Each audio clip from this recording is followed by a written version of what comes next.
Halo rekan ASN, selamat datang di Pojok Bisa Tanya Kebijakan PAN RB. Bersama dengan saya Mahardika Lukas dan hari ini kita akan membahas topik yang lagi viral, khususnya di media sosial Kementerian PAN RB, yaitu terkait dengan seleksi pegawai pemerintah dengan perjanjian kerja atau P3K tahun 2024. Saya juga tidak akan sendiri, tapi sudah hadir bersama dengan saya narasumber kita yang akan memberikan informasi lengkap tentang seleksi P3K tahun 2024. Halo, selamat datang Mas Suryo. Selamat datang, selamat pagi, Selamat Mas. pagi, sehat-sehat kan? Alhamdulillah sehat, ada serak dikit sih. Oh ya, oke. Mas Suryo, sebelum kita banyak ngobrolin tentang P3K tahun 2024, mungkin banyak rekan ASN yang perlu tahu dulu Mas Suryo itu di Kementerian PAN RB sebagai apa dan job description-nya seperti apa. Ya, ya Mas Dika, ini kebetulan saya itu kan PLT, SD Perancangan Jabatan itu kan, dan pengadaan SDM aparatur.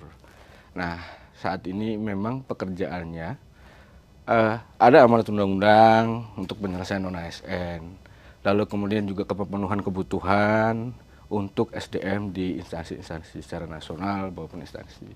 Lalu juga ada kaitan dengan desain jabatan, kelas jabatan, lalu standar kompetensi jabatan, ya kira-kira itulah sesuai dengan amanatnya. Siap. Mas Suryo, ini selama 2024 media sosial Kementerian PAN RB ini dibanjiri oleh banyak sekali pertanyaan khususnya tentang P3K di tahun 2024. Ya. Dan kan kita ada di tahap 1, ada tahap 2 juga. Ya.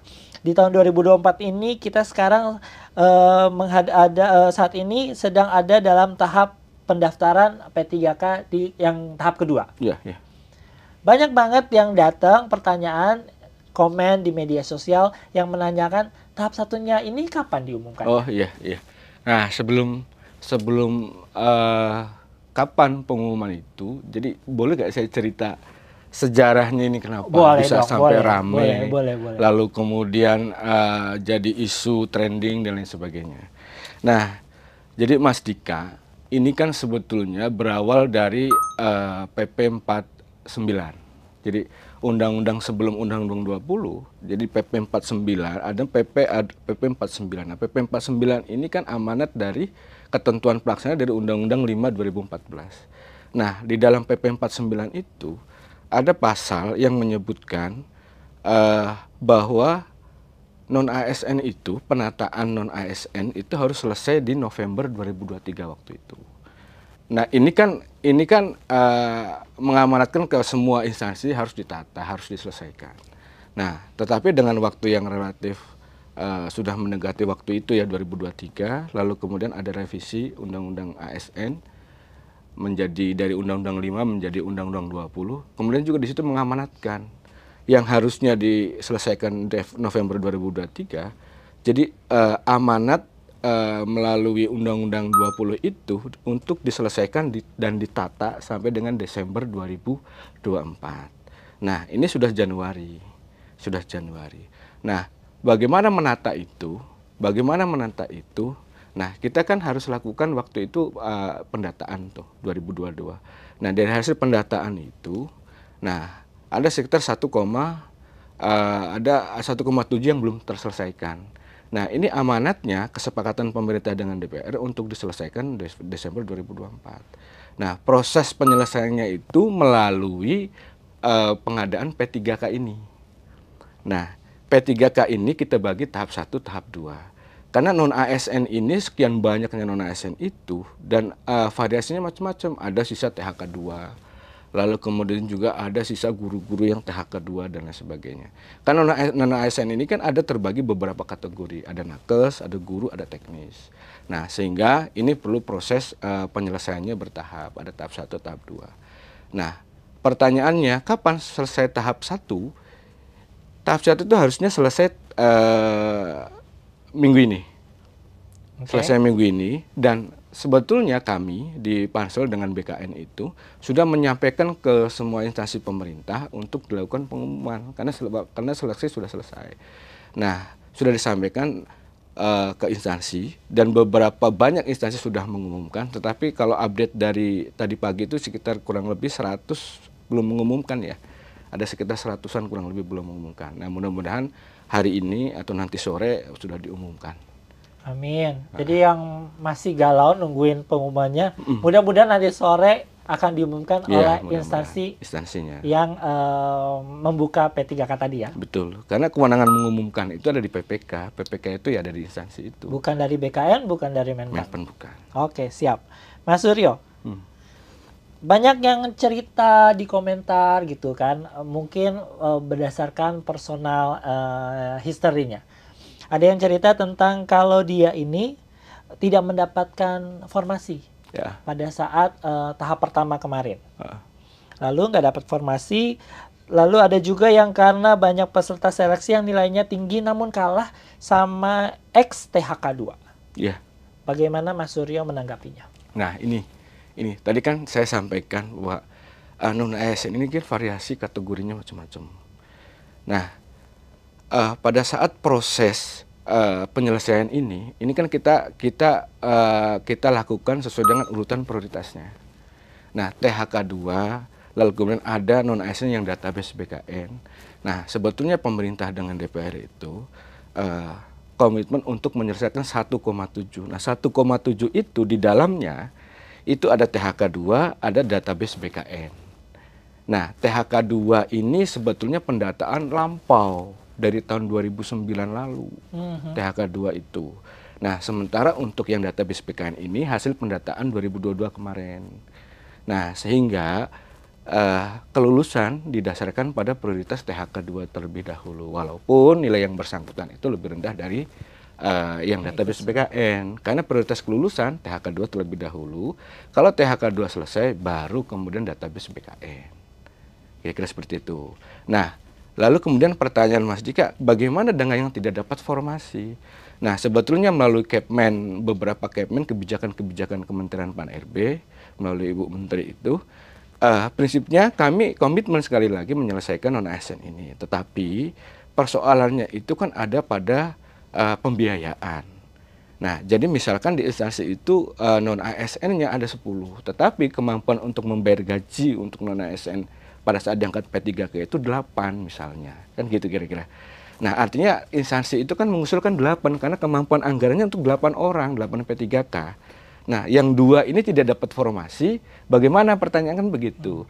Nah, ini kalau di ketentuan kita, ini sementara dia paruh waktu P3K dulu. Yang penting, teman-teman non-ASN ini mengikuti seleksi sampai tahapan akhir. Gitu. Kira-kira gitu.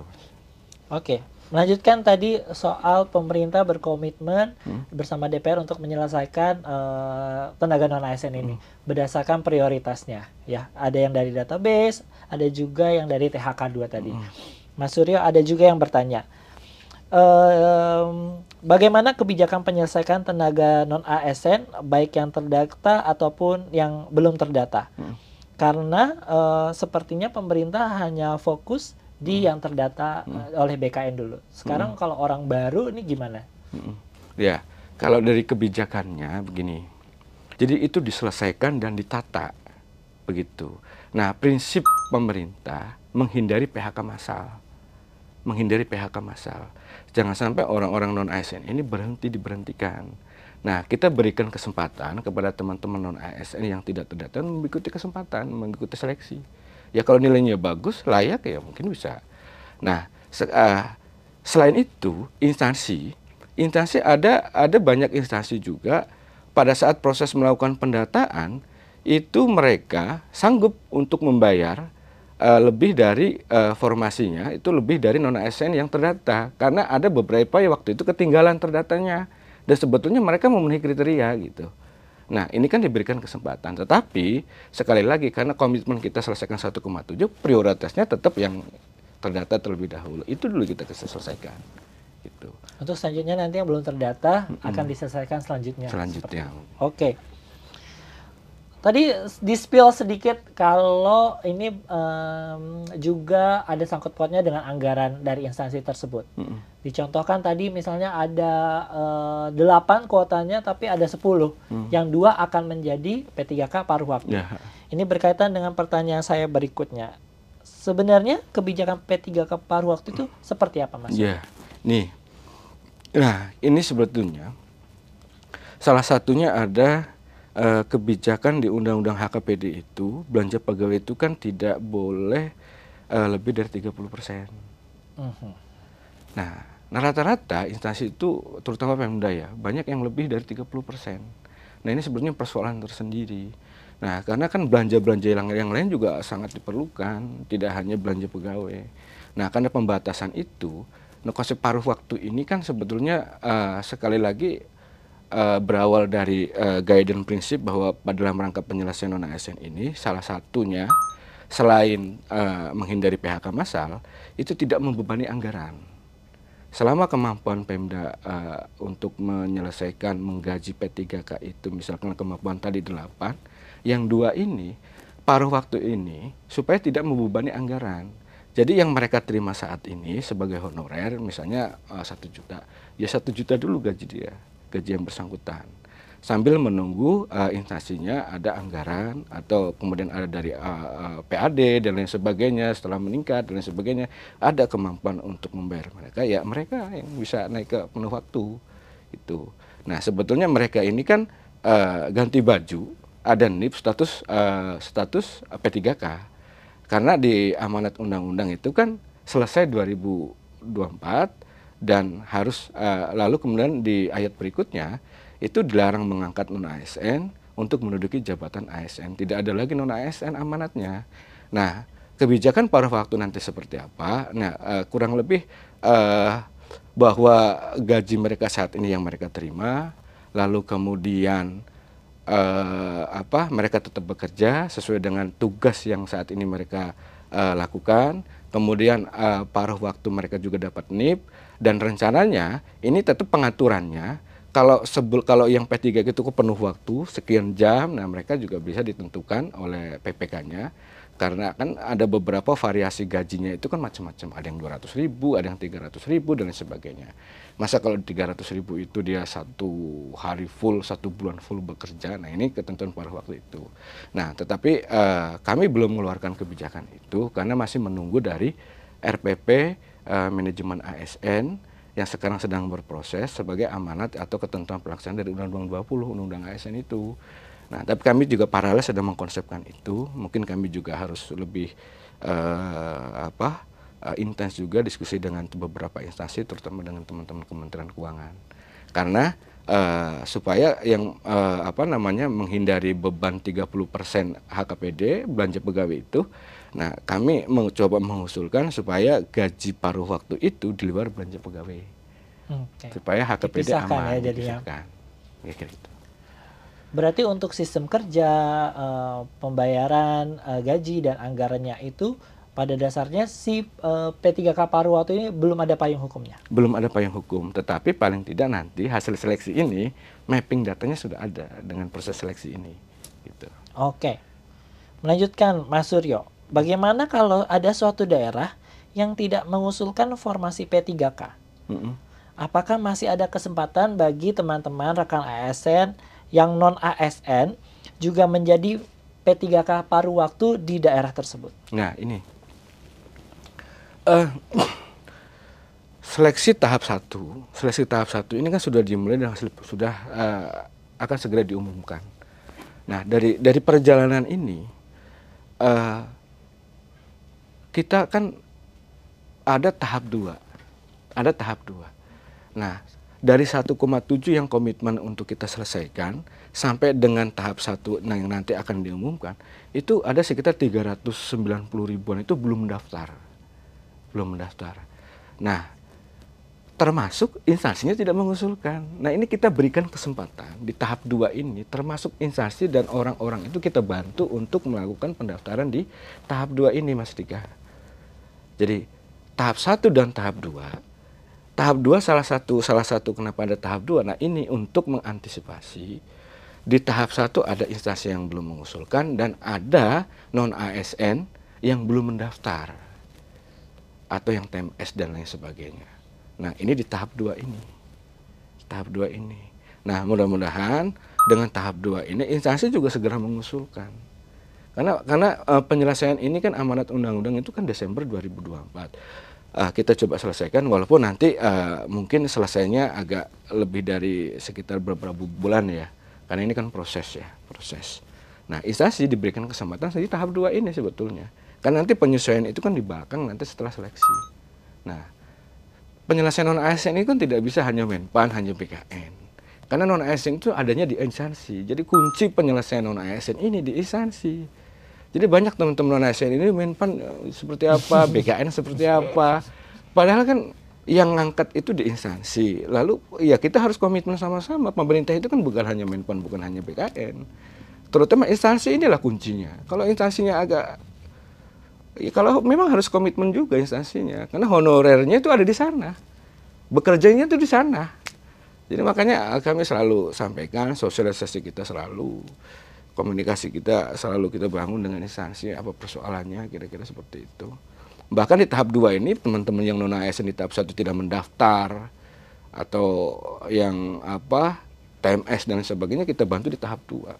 Kita mapping, bahkan kita buatkan jabatan keranjang supaya mereka nggak TMS lagi. Gitu. Jadi untuk berubah, cuman hanya memang tetap harus instansinya yang melakukan konfirmasi. Nah, kenapa? Karena instansi yang punya non ASN masih dibutuhkan atau tidak, orangnya sudah meninggal atau masih ada, termasuk apakah ini juga berkelakuan baik dan lain sebagainya. Kita perlu konfirmasi, data kita mapping, kita sampaikan ke instansi. Nah, instansi melalui sistem tinggal konfirmasi apakah masih dibutuhkan atau tidak. Nah, ini di tahap 2 ini yang kita bantu untuk teman-teman yang terutama yang database ya sebagai prioritas, kita selesaikan di tahap 2. Nah, ini kan sudah diperpanjang sampai tanggal 7 Januari ya. Nah, mudah-mudahan nanti sampai 7 Januari kalau dilihat datanya sudah banyak ya, sudah banyak. Mudah-mudahan tidak mundur lagi. Karena ya itu sekali lagi kami perlu kerjasama dengan instansinya.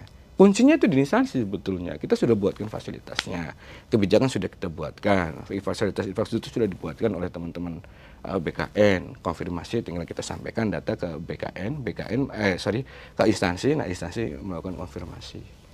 Jadi titik akhirnya sebenarnya nantinya semua instansi itu jadi tidak akan ada teman-teman P3K yang tidak punya formasi di instansinya. Ya. Itu akhirnya kan sebenarnya. Di tahap 2. Di tahap kedua ini. Oke. Kita lanjutkan ya Mas Suryo. Tadi kita banyak ngobrol soal teman-teman P3K yang ada di database BKN. Mereka mengikuti seleksi CPNS. Ya. Lalu pada proses SKD, SKB gagal. Tidak lulus melanjutkan ke tahap berikutnya. Apakah bisa tetap mengikuti seleksi P3K tahap 2? Ini juga sudah kita mapping sebetulnya. Nah, dari tahap 1, tahap 1 dan proses pelaksanaan seleksi CPNS, kita mapping dari data non ASN 1,7 itu. Kurang lebih itu ada sekitar 62.000 itu. Non ASN yang ada di database BKN, mereka mendaftar di CPNS. Nah, gini Mas Dika, di proses pengadaan CPNS itu ada 3 tahap. Ada 3 tahap sebetulnya. Pertama tahap seleksi administrasi, kedua tahap seleksi kompetensi dasar, ketiga tahap seleksi kompetensi bidang. Di situ ada 3 tahap. Nah, sudah kami mapping, ada teman-teman non-ASN yang TMS atau tidak memenuhi syarat di seleksi administrasi. Ada teman-teman non-ASN database BKN juga yang lolos, yang MS atau memenuhi syarat lolos mengikuti SKD. Ada juga yang gagal. Nah, yang lolos SKD ada juga sedang mengikuti, lalu kemudian mengikuti SKB. Nah, sekarang juga sedang berproses. Nah, jadi Mas Dika, nah kebijakan terbaru Kemen kita terbaru, ada 3 kriteria tambahan untuk pelamar atau peserta database BKN untuk mengikuti tahap 2. Yang pertama, itu teman-teman non-ASN yang gagal atau TMS pada seleksi administrasi. di pengadaan CPNS, seleksi CPNS. Lalu yang kedua ada teman-teman non ASN yang TMS di administrasi di seleksi P3K tahap 1. Dan yang ketiga, non ASN database BKN yang tidak melamar sama sekali. Nah, 3 ini diberikan kesempatan untuk mengikuti tahapan seleksi. Nah, prinsipnya tadi yang penting teman-teman non ASN ini mengikuti seleksi terlebih dahulu. Nah, bagaimana yang gagal SKD, yang gagal SKB? Nah, yang bersangkutan sudah mengikuti seleksi, Mas. Oke. Berbeda dengan yang TMS di administrasi, artinya yang bersangkutan belum mengikuti seleksi. Tidak pernah sama sekali. Tidak sama sekali, makanya diberikan kesempatan untuk mengikuti seleksi. Gitu. Pertanyaan Mas Diki, bagaimana yang gagal SKD, bagaimana yang gagal SKB? Yang bersangkutan itu mengikuti seleksi. Bisa saja nanti, kami sudah, nanti mungkin dalam waktu dekat kami mapping data-data itu, teman-teman yang gagal di CPNS, tapi mengikuti tahapan seleksi baik di SKD, maupun sampai dengan SKB, itu bisa kita optimalkan ke paruh waktu sebetulnya. Tapi nanti kita lihat perkembangan, datanya seperti apa, karena proses pengumuman seleksi CPNS pun sedang berlangsung kan, termasuk yang tahap 1 sedang berlangsung. Ya. Saya mau kasih challenge dulu buat Mas Suryo. Gimana? Mas Suryo boleh nggak kasih pesan kepada para pelamar P3K atau masyarakat umum yang nantinya punya niat untuk mendaftarkan diri menjadi P3K di instansi pemerintah? Oke, Mas Suryo. Monggo, Mas Suryo. Ya, baik, Mas Dika dan teman-teman sekalian. Proses penyelesaian untuk non ASN ini amanat dari Undang-Undang 20.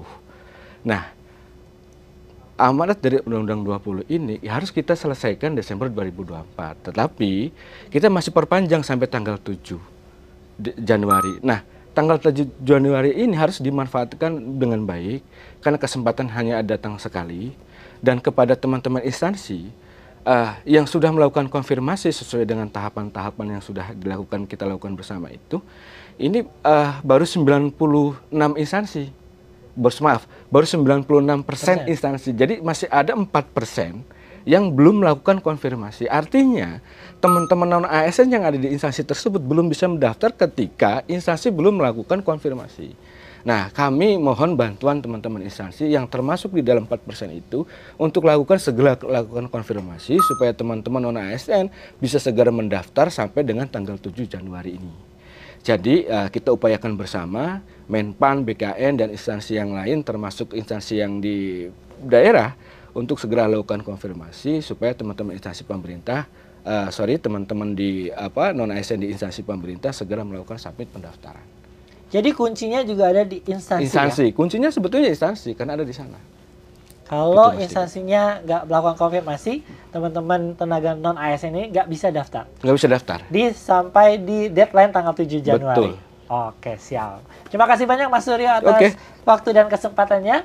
Ya, rekan ASN, terima kasih banyak yang telah menyaksikan program Pojok Bisa Tanya Kebijakan PAN RB episode tentang seleksi P3K tahun 2024.